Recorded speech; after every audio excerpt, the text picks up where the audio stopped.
Je sais que tu penses connaître les légendes du foot, Pelé, Zidane, Hockey, etc. Mais est-ce que tu connais Arthur Wharton, le premier footballeur noir professionnel de l'histoire? Arthur, il est né au Ghana en 1865, son père était grenadien écossais, sa mère ghanéenne, et il débarque en Angleterre à 17 ans, envoyé par son père pour devenir pasteur. Sauf qu'Arthur, il a d'autres plans, il découvre le sport, et là, c'est terminé. Le gars, c'est un phénomène, il explose un record sur 100 mètres en courant en moins de 10 secondes, et en plus de ça, il fait pas que courir, il joue au cricket, au rugby, et surtout au football. En 1885, après des belles performances, il devient officiellement le premier joueur noir professionnel en Angleterre et dans le monde entier.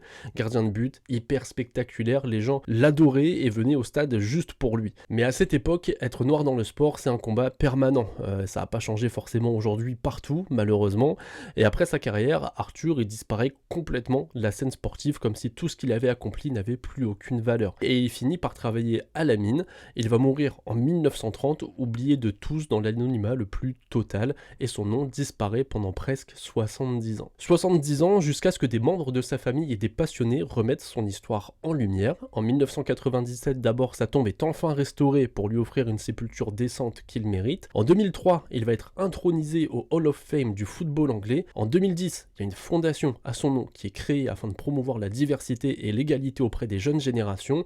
Et en 2011, avant la rencontre Angleterre-Ghana, beau symbole, la fédération anglaise et la FIFA lui rendent hommage et une statue en bronze est dévoilée, dont une version plus petite trône aujourd'hui au siège de la FIFA à Zurich. Arthur Wharton, c'était pas juste un joueur, du coup, c'était un pionnier, un recordman, un symbole, tout ce que vous voulez. Le foot moderne lui doit beaucoup aujourd'hui et il mérite juste qu'on se souvienne de lui.